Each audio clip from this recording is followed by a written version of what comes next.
Return from the Abyss, Book 1. Chapter 10. Interrogation and Training. The Fulcrum Guild was buzzing with activity when Caden, Fen, and Nara arrived the next morning. The usual background noise, conversations about contracts, the clink of coin, the scrape of chairs, had taken on a different quality.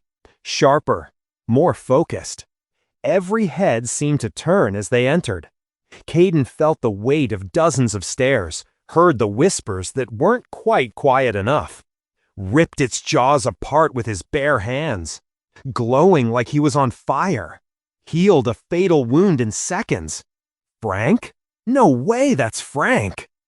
Nara muttered something under her breath that was probably profane. Ben adjusted his glasses nervously, trying and failing to look inconspicuous. Caden's hand drifted toward Bonefang's hilt, not a conscious decision, just instinct responding to the attention of potential threats. Caden Ash. The voice cut through the whispers like an axe through kindling. Thorn Gravelock stood at the top of the stairs leading to the guild's upper offices, his scarred face unreadable, his single good eye fixed on Caden with laser focus. My office. Now. Not a request. Caden moved toward the stairs, his enhanced hearing catching Fen's whispered, "Good luck," and Nara's quieter, "Don't let them push you around." The climb felt longer than it should have, every step carrying him towards something that couldn't be avoided. Thorn's office occupied a corner of the second floor, its windows overlooking both the contract board and the main entrance. Strategic. The room itself was Spartan, a heavy desk covered in reports and maps, chairs that had seen decades of use, walls lined with weapons that had probably saved Thorn's life at one point or another, and two other people already waiting. Myra Holtwood stood near the window, her arms crossed, green eyes tracking Caden as he entered. Her expression was carefully neutral, but something in the set of her shoulders suggested tension. Beside her stood a man Caden hadn't met before. The stranger was perhaps 28, tall and athletic, with light hair that fell to his jaw, and blue eyes that seemed to actually glow faintly in the office's dim lighting. He wore white and silver, a pristine white cloak over silver armor that caught the light with every slight movement. The symbol on his chest was unmistakable, a sunburst in gold thread. Church of Light. "Sit," Thorn commanded, gesturing to a chair facing his desk. Caden sat, his posture automatic, back straight, weight balanced, ready to move if needed. 10 years of survival instincts didn't care that this was supposedly a safe space. Thorn settled into his own chair with the careful movement of someone whose body remembered old injuries. This is Kai Raymond, A-rank hunter, paladin of the Church of Light. He arrived in Greyhaven 2 days ago on church business. Thorn's eye fixed on Caden. He's going to be part of this conversation because what happened last night raises questions that need answering. What happened? Kai's voice was surprisingly gentle, at odds with his imposing appearance. The report says you killed a Class D Shadow Wolf solo, that you manifested some kind of power, red energy, enhanced strength and speed, that you survived a wound that should have been fatal and healed completely in seconds. He leaned forward slightly. Is that accurate? Caden met his gaze without flinching. Yes. Tell us what you experienced, Myra said. Her tone was professional, but there was something underneath. Concern, maybe? From your perspective, what did it feel like when the power activated? How to explain it? The sensation of the dam breaking, of emotions he'd buried for a decade suddenly flooding back, hot and intoxicating and overwhelming. The way pain had transformed into fuel, the way weakness had become strength. The absolute certainty that he could tear the world apart if he wanted to. Like burning, Caden said finally. Inside, hot, made everything. He struggled for words that would make sense to people who'd never spent 10 years in hell. Made everything sharp, clear, strong. And before last night, Thorn pressed, You used this power against the Goblin Chieftain, and again fighting Brutus. But last night was different, stronger. Why? Danger, Caden said simply. More danger, Power responded. That's not how higher energies work, Myra said, frustration creeping into her voice. She pushed off from the wall, pacing. Higher energies require conscious control. They don't just activate automatically in response to threats, and they sure as hell don't grow stronger on their own. She stopped, turning to face him. Caden, 2 weeks ago, when we first found you, I ran a basic detection spell, standard procedure for unknowns. You showed no mana signature. None. Do you understand what that means?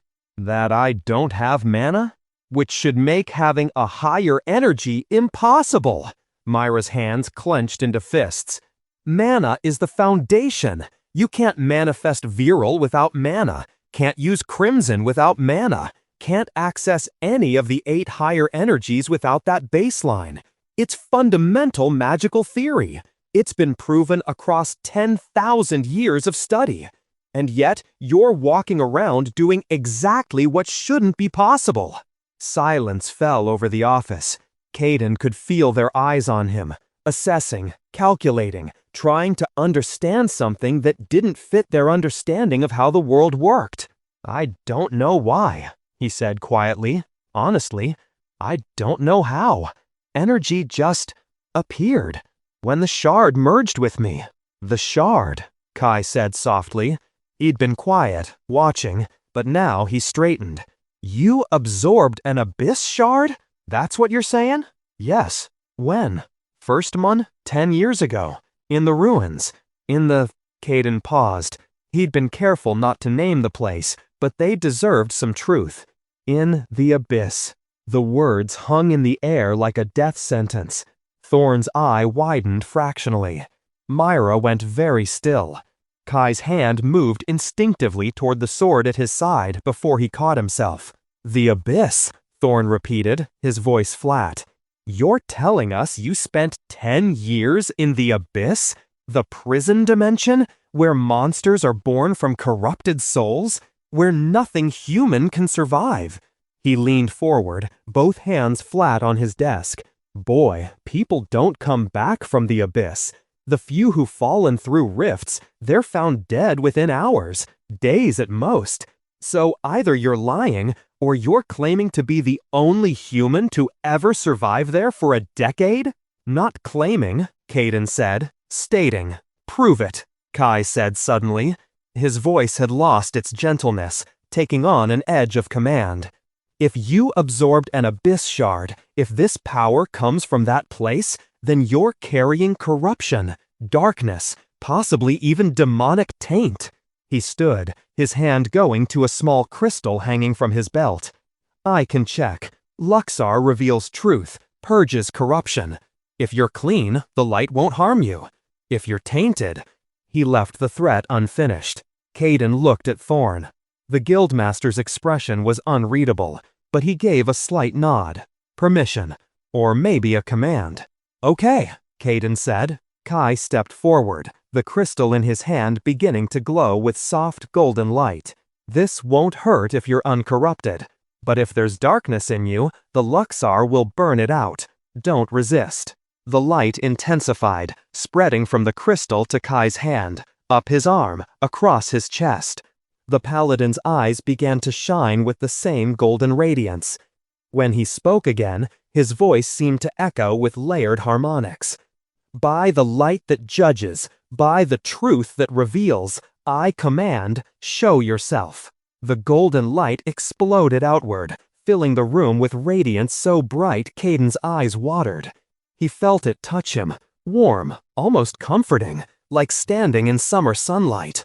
It washed over his skin, probing, searching, trying to penetrate deeper. And then, the crimson woke up.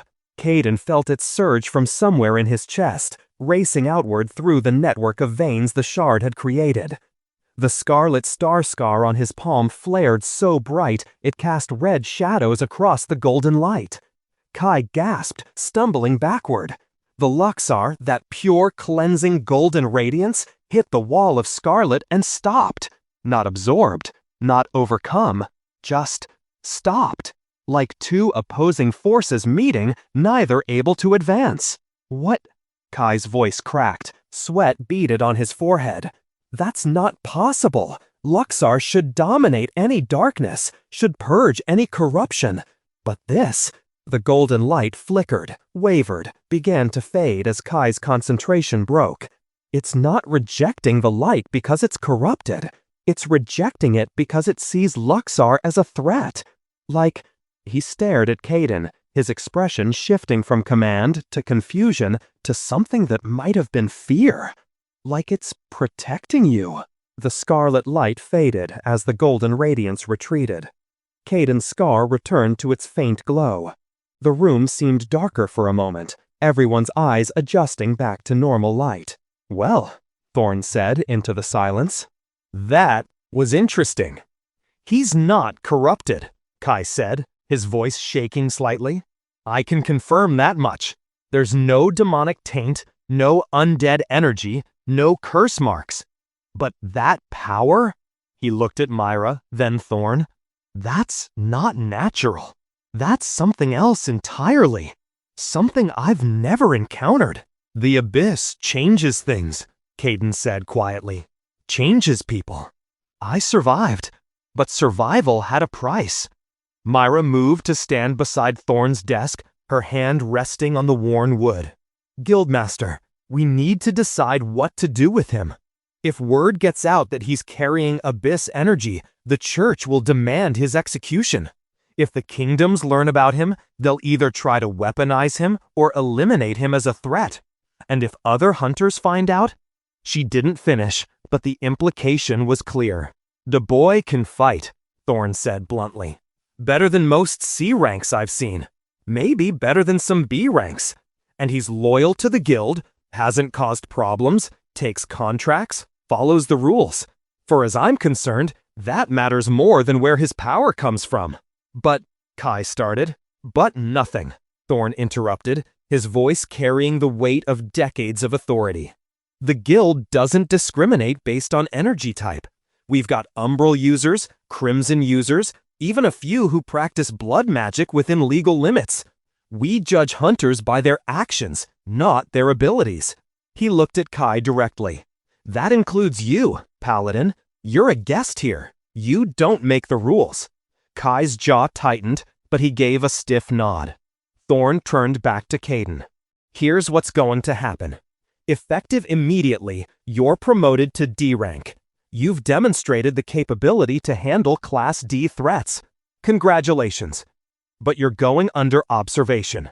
All your contracts must be supervised by an A-rank hunter until further notice. You report your power usage after every mission.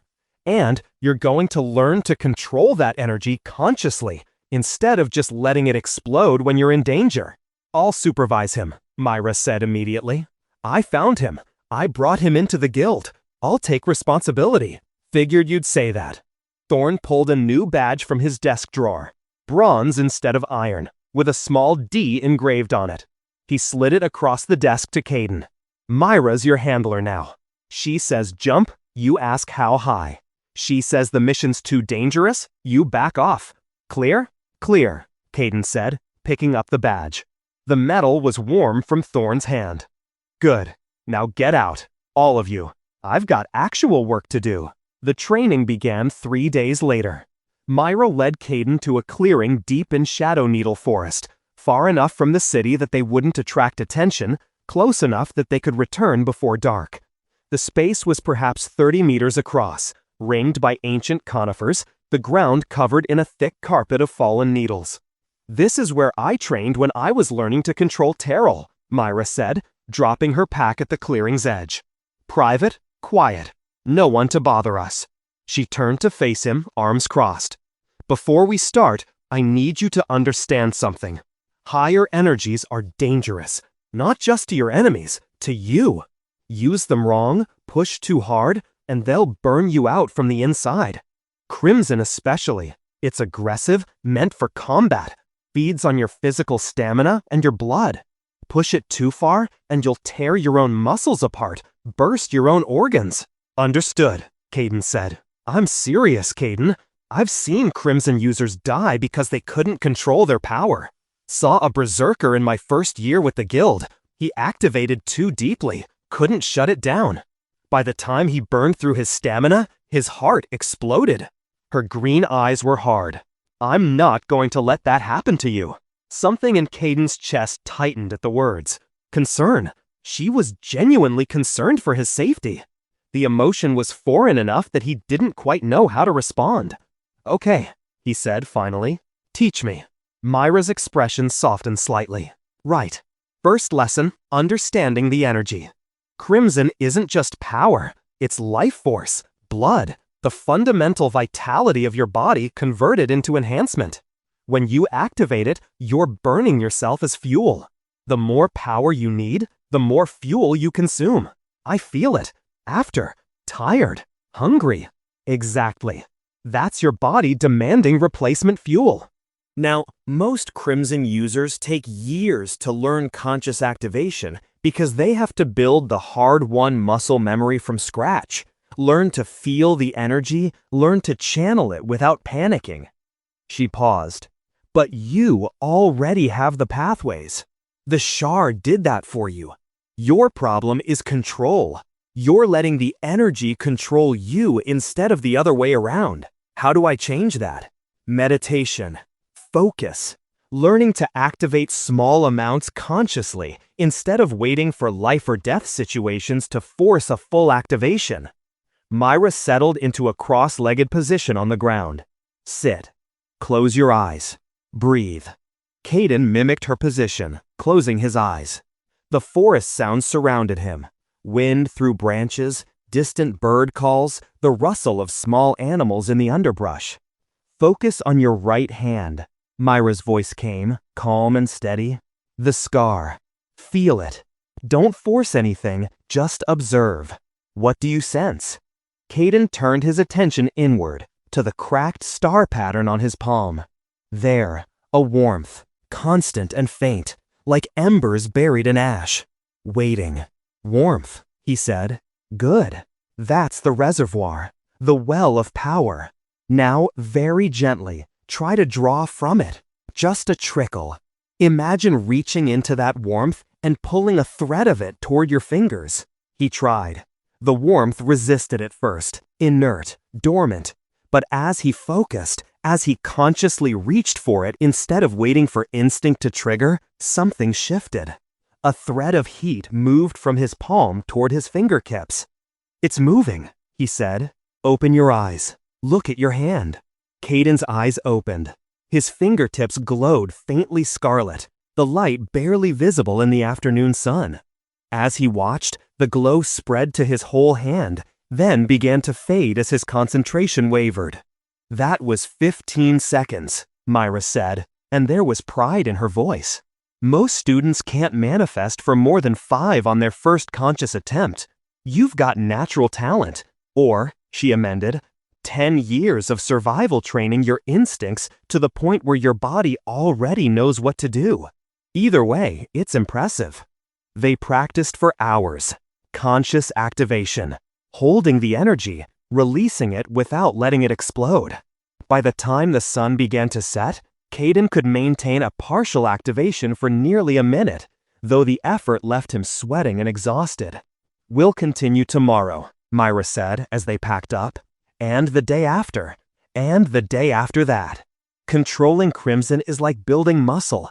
Consistent practice, gradual improvement, no shortcuts. The days blurred together. Every morning, Caden met Myra in the clearing. They'd spend 4 hours on control exercises. Activation, sustainment, controlled release. Then they'd break for lunch, and Myra would lecture him on magical theory while he tried to absorb concepts that felt utterly alien. Mana is the foundation, she explained one afternoon, sketching diagrams in the dirt with a stick. Think of it like the structure of a building. Mana forms the framework. Higher energies are the specialized rooms built on that framework. Varl is the healing room, Luxar is the temple, Umbral is the hidden passage, Crimson is the armory. But I don't have mana, Caden pointed out. Right, which means you don't have the framework. You just have the armory, somehow floating in midair without support. She shook her head. It shouldn't work. By every law of magic we know, it shouldn't work. But it does, which means either the shard rewrote the laws for you specifically, or, she paused, or the laws were never as absolute as we thought. They practiced combat applications too. Myra would attack, carefully, with pulled strikes, and Caden would activate Crimson to counter, learning to use the enhancement in controlled bursts instead of burning everything at once. 3 seconds of full activation, Myra called out as they sparred, her stone-enhanced fists deflecting his strikes. Then drop back to baseline. Don't waste power. Caden tried, activating the full rush of Crimson. His speed doubled instantly, his strength multiplying. 3 seconds. 1, 2, 3. Release. The power faded, leaving him gasping but functional. Better, Myra said. Again. 1 week became 2.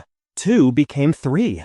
Caden's control improved with each session, his understanding of the energy. He learned to activate different levels. Full burn for overwhelming threats, half power for sustained combat, minimal enhancement for extended operations. He learned to read his body's warnings, to know when he was approaching his limits. And he learned about Myra. She was patient, which surprised him, demanded excellence but didn't punish failure. Pushed him hard, but knew when to call breaks.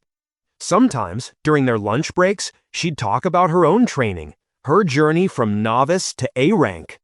She never mentioned family, Caden noticed, never spoke of her past before the guild. Just the present, the work, the constant striving for improvement. There were moments when he caught her watching him with an expression he couldn't quite read. Something complex, concern mixed with curiosity, mixed with something else. Something that made his chest feel tight in a way that had nothing to do with Crimson exhaustion. After 1 month of training, they stood in the clearing under afternoon sun. Caden's scarlet scar glowed steadily, the cracked star pattern pulsing in rhythm with his heartbeat. His entire body thrummed with controlled power, not the overwhelming inferno of full activation, but a steady burn, sustainable and directed. How long? Myra asked. Caden checked internally, feeling the drain on his reserves. 2 minutes, maybe 3. Activate full power. Let me see the difference. He did, pulling on the full reservoir. The scarlet light intensified, spreading from his hand up his arm in those familiar vein patterns. Strength flooded his muscles. Speed sharpened his reflexes. And underneath it all, that intoxicating burn that made him want to fight, to run, to tear something apart just to feel his own power. But he held it, controlled it, didn't let it control him. 3 minutes, Myra said, checking the small hourglass she'd brought. 3 full minutes of sustained Crimson activation. Caden, that's... She shook her head, something like awe in her expression. Most Crimson users train for 5 years before they can maintain full activation for that long. You've done it in 1 month. Had good teacher, Caden said, releasing the power. The exhaustion hit immediately, but it was manageable. A month ago, 3 minutes would have left him collapsed. Now, he just felt tired. The teacher was adequate, Myra said, a small smile touching her scarred face. The student is exceptional. She stepped closer, her green eyes serious. But I need you to understand, this is just the beginning. Control is good, power is good. But there's more to being a hunter than raw capability. You need to learn teamwork, strategy, how to read a battlefield beyond just where's the next thing to kill. Can you do that? Caden thought about Fen and Nara, about working together against the goblins and Brutus and the Shadow Wolf, about trusting people at his back instead of expecting betrayal. I can try, he said. That's all I ask. Myra held out her hand. Partners? Caden looked at the offered hand for a long moment. partnership, cooperation, trust. Concepts that had no meaning in the abyss, that he was slowly, painfully relearning. He took her hand. Partners. As they shook, Caden felt the scarlet scar pulse once more against Myra's palm. For just a second, their eyes met, and something passed between them. An understanding, perhaps. A recognition that they were both, in their own ways, learning to be more than what survival had made them. Thank you for listening. New chapters will be released daily on the channel. This audio material was produced exclusively for the Section 56 channel. All rights reserved. Have a nice day.